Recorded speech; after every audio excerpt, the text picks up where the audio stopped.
پانچ لائن کے معزز دوستو، السلام علیکم۔ مودی کی نااہلیوں نے مودی کو مروا دیا۔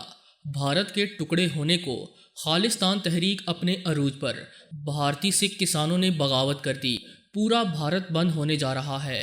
حالات انتہائی کشیدہ۔ مودی نے وزیروں سے بچاؤ کے مشورے مانگ لیے۔ بھارتی اپوزیشن نے کسانوں کا ساتھ دینے کا اعلان کر دیا۔ حیران کن طور پر اقوام متحدہ نے بھی بھارتی کسانوں کے مسائل کے حل کرنے کے حوالے سے بڑا پیغام مودی تک پہنچا دیا ہے۔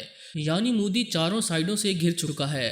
آنے والے دنوں میں بھارت کے حالات کیا ہوں گے، آئیے اس کا جائزہ لیتے ہیں۔ تاہم نئے شامل ہونے والے دوستوں سے التماس ہے کہ پانچ لائن کو سبسکرائب کر کے بیل نوٹیفیکیشن بھی آن کر لیں تاکہ آپ تک خطے کی اہم اور تازہ صورتحال بر وقت پہنچ سکے۔ تو آئیے چلتے ہیں موضوع کے اصل حصے کی جانب۔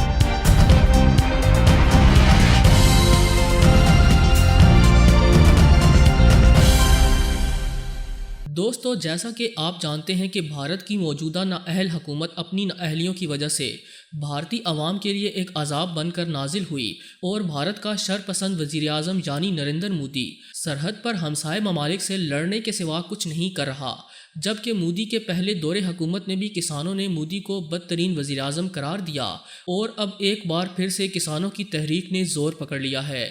بھارت میں کسانوں کی تحریک نے مودی سرکار کے لیے مشکلات کھڑی کر دیں۔ کسان بڑی تعداد میں دہلی میں جمع ہو گئے اور بھارتی کسانوں نے 8 دسمبر کو بھارت بند کرنے کا اعلان کر دیا ہے۔ بھارتی کسان، تاجر، ٹریڈ یونین، سرکاری ملازم اور دیگر تنظیموں سے کسان یونین نے اپیل کی ہے کہ 8 دسمبر کو بھارت بند کرنے کو کامیاب کرنے کے لیے کردار ادا کریں۔ ایک مشترکہ بیان میں 10 پارٹیوں نے دہلی کی سرحدوں پر احتجاج کرنے والے بھارتی کسانوں کے مطالبات پر مودی حکومت کی خاموشی کی مذمت کی ہے۔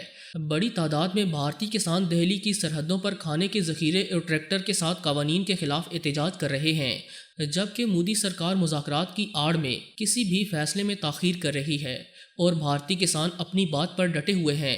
تامل ناڈو کی اپوزیشن جماعتوں کی 10 جماعتوں نے کسانوں کی حمایت کا اعلان کیا۔ بھارتی کسانوں کی بھارت بند تحریک کو تمام اپوزیشن جماعتوں کی تائید حاصل ہو چکی ہے۔ بھارتی اپوزیشن رہنماؤں نے کہا ہے کہ نئے زرعی قوانین بھارت کی زراعت کو تباہ کر دیں گے۔ کسانوں کو اپنی زمینیں کارپوریٹ گھرانوں کے پاس گروی رکھنے کے لیے مجبور کیا جا رہا ہے، جو ان کا معاشی قتل ہے۔ دوستو، دوسری جانب بھارت میں کسانوں کا احتجاج 11 روز سے جاری ہے۔ حکومت اور کاشتکاروں کے درمیان مذاکرات ڈیڈ لاک کا شکار ہیں۔ کسانوں نے منگل کے روز بھارت بھر میں پہیا جام ہڑتال کا اعلان کر دیا ہے۔ بھارت میں کسان مودی سرکار کے جھانسے میں آنے کی بجائے اس کی پالیسیوں کے خلاف ڈٹ گئے ہیں۔ بھارتی کاشتکاروں کا کہنا ہے کہ کسان مخالف کالے قوانین کو ختم کروا کر ہی دم لیں گے۔ مسلمان بھی اس احتجاج میں پیچھے نہ رہے اور احتجاج کرنے والے سکھ بھائیوں کے لیے کھانے کا انتظام کرنے کے لیے میدان میں آ گئے، اپنے ہاتھوں سے کھانا پکا کر مظاہرین میں تقسیم کیا۔ یہی نہیں، برطانیہ اور امریکہ میں بھی بھارتی کسانوں کے ساتھ اظہار یکجہتی کیا جا رہا ہے۔ بھارتی ہائی کمیشن لندن کے باہر شدید احتجاج ہوا۔ فضا رنگین دھوئیں سے بھر گئی۔ مظاہرے میں خالصتان کی آزادی کے نعرے گونجتے رہے، جبکہ امریکی ریاست کیلیفورنیا کے شہر سان فرانسسکو میں بھی ریلی نکالی گئی اور بھارتی قونصلیٹ کے باہر احتجاج کیا گیا۔ اس طرح بھارت سے شروع ہونے والی یہ تحریک عالمگیر تحریک کی شکل اختیار کرتی جا رہی ہے، جس نے مودی کے ہوش ٹھکانے لگا دیے ہیں۔ اس سے قبل کرونا وائرس کی ناقص حکمت عملی پر مودی کو دنیا بھر میں تنقید کا نشانہ بنایا گیا اور اب پھر سے مودی کے خلاف کسان سراپا احتجاج ہیں، جس نے یہ واضح کر دیا ہے کہ مودی اقتدار کے تخت پر بیٹھنے کے لائق نہیں۔ کینیڈا کے وزیراعظم جسٹن ٹروڈ کی طرف سے بھارتی کسانوں کی تحریک کی حمایت میں گزشتہ ہفتے آواز بلند کیے جانے کے بعد سے دنیا کے مختلف ملکوں میں اس تحریک کی حمایت میں مظاہروں کا سلسلہ بھی شروع ہو چکا ہے۔ دوستو، دنیا کا کہنا ہے کہ مودی حکومت دہلی کی سرحدوں پر بیٹھے ہوئے کسانوں کی پریشانیوں کو سنے اور ان کے مطالبات پر سنجیدگی سے غور بھی کرے۔ لندن میں مقیم بھارتی ہائی کمیشن کے ایک افسر کے مطابق مظاہرین نے لندن میں اکھڑتے ہوئے بھارت مخالف نعرے بھی لگائے۔ یہی نہیں، امریکی شہر سان فرانسسکو میں بھی غیر مقیم بھارتی شہریوں نے کسانوں کی حمایت میں ریلی نکالی۔ آسٹریلیا اور نیوزی لینڈ سے بھی سکھ کسانوں کی حمایت کی خبریں موصول ہو رہی ہیں۔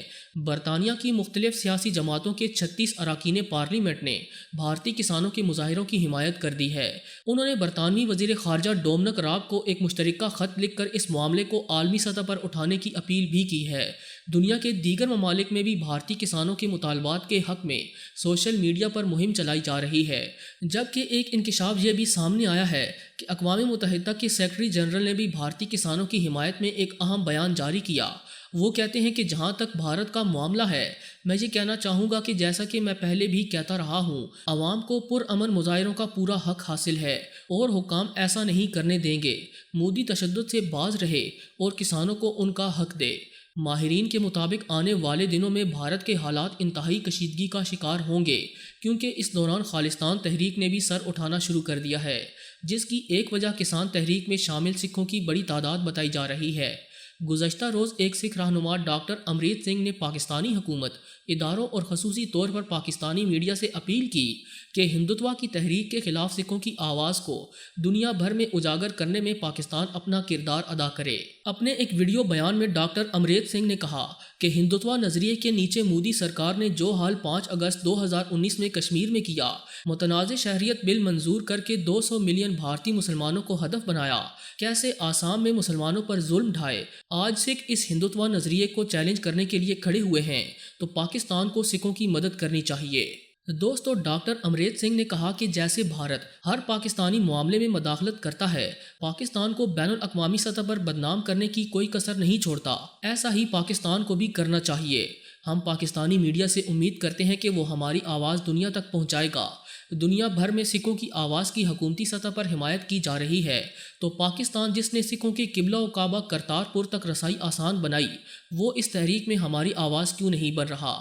ہم عمران خان اور جنرل باجوہ سے اپیل کرتے ہیں، جنہوں نے کرتارپور کے معاملے پر ہمارے لیے بہت ہی نرم دل دکھایا اور ہماری قوم کے دلوں میں وہ جگہ بنائی جو کوئی اور رہنما نہیں بنا سکا۔ ہم اپیل کرتے ہیں کہ کسی بھی طریقے سے ہو سکے سکھ تحریک کی حمایت کریں، کیونکہ یہ تاریخ میں یاد رکھا جائے گا۔ ہم یعنی خالصتان پاکستان کے ہمسائے ملک ہیں، پاکستان کو تاریخ کی درست سمت چننا ہوگی۔ ایک اور بھارتی میڈیا رپورٹ کے مطابق خالصتان تحریک کے رہنماؤں نے سکھ بھارتی فوجیوں سے اپیل کی ہے کہ وہ بھارتی فوج کو چھوڑ کر خالصتان تحریک میں شمولیت اختیار کریں۔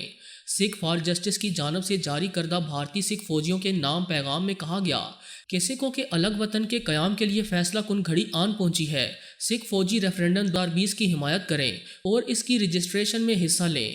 رپورٹ کے مطابق بھارتی فوج کے 13,000 سے زائد سکھ فوجیوں نے استعفیٰ دے کر سکھوں کے الگ وطن کی تحریک خالصتان تحریک میں شمولیت اختیار کرنے کا فیصلہ کر لیا ہے۔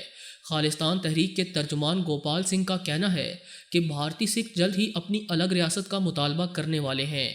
دوستو، ان حالات میں یہ کہنا درست ہوگا کہ مودی کا بھارت ٹوٹنے کو ہے اور مودی بڑی مشکل میں پھنسنے جا رہا ہے۔ پوری امید ہے کہ آج کی یہ ویڈیو آپ کو بے حد پسند آئی ہوگی۔ ویڈیو پسند آنے کی صورت میں اسے لائک کرتے ہوئے دیگر دوستوں سے شیئر کریں اور ہمارے چینل کو سبسکرائب کرنا ہرگز نہ بھولیں۔ آج کی ویڈیو میں بس اتنا ہی۔ اگلی ویڈیو تک کے لیے اللہ نگہبان۔